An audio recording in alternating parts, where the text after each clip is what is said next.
If you could ask God any one question and you knew he would give you an answer right now, what would you ask him? What would you ask?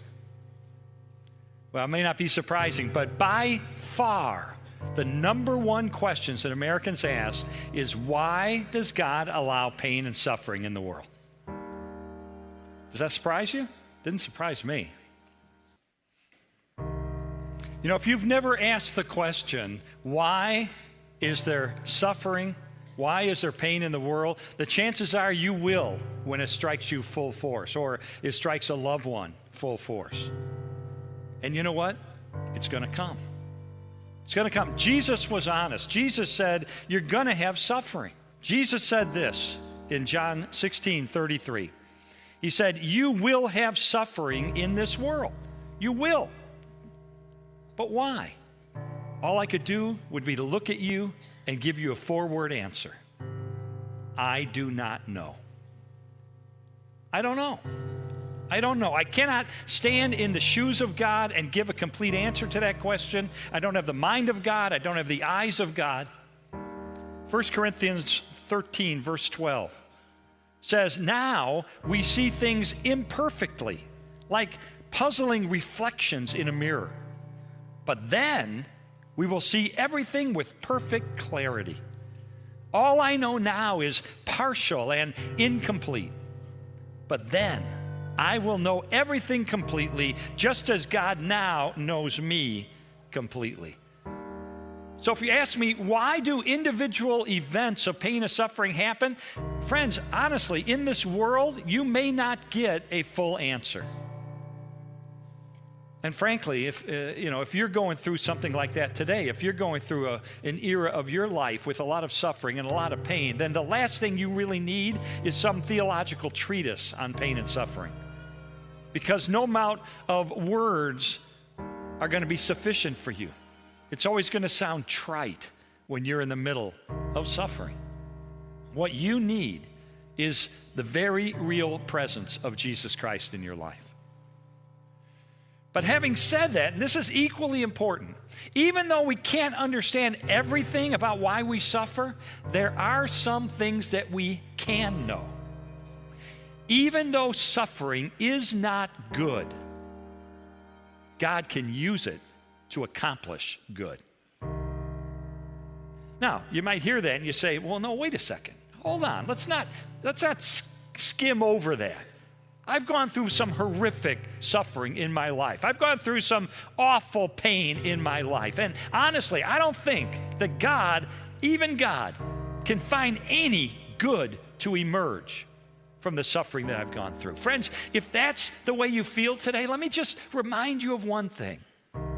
And that is that God is so powerful and so good that he was able to take the worst possible thing that could ever happen in the history of the universe, which is deicide, the death of the Son of the God on a cross. He was able to take the worst thing that could ever happen and turn it into the best thing that has ever happened, which is the opening of heaven to all who follow him. And so you have to say to yourself, if God can take the worst possible thing that could ever occur and turn it into the best possible thing that could ever occur, could he not take my pain and my suffering and cause good to emerge? And the answer is, of course he can. Yes, he can, and he will.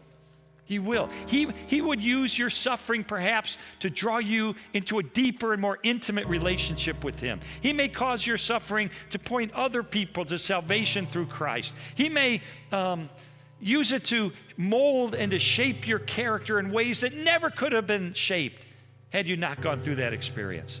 There are a myriad number of ways that God can and he will cause good to emerge from your suffering if you are committed to following him.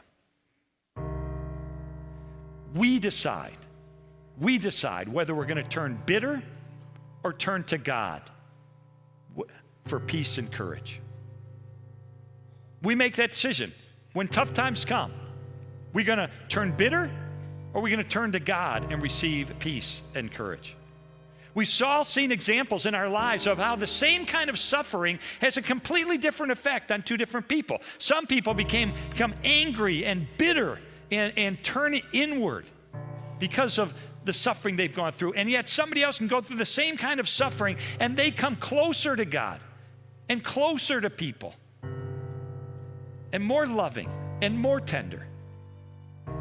In other words, someone can lose a child to a drunk driver and turn inward with rage and bitterness for the rest of their life. But someone else has a child lost to a drunk driver and they go out and they start Mothers Against Drunk Driving. One philosopher said this to me. He said, Lee, I believe all suffering is at least potential good, an opportunity for good. He said, it's up to our free choice to actualize that potential. He said, not all of us benefit from suffering and learn from it because it's up to us. It's up to our free will. So we make the choice. Are we going to run away from God or are we going to run to God?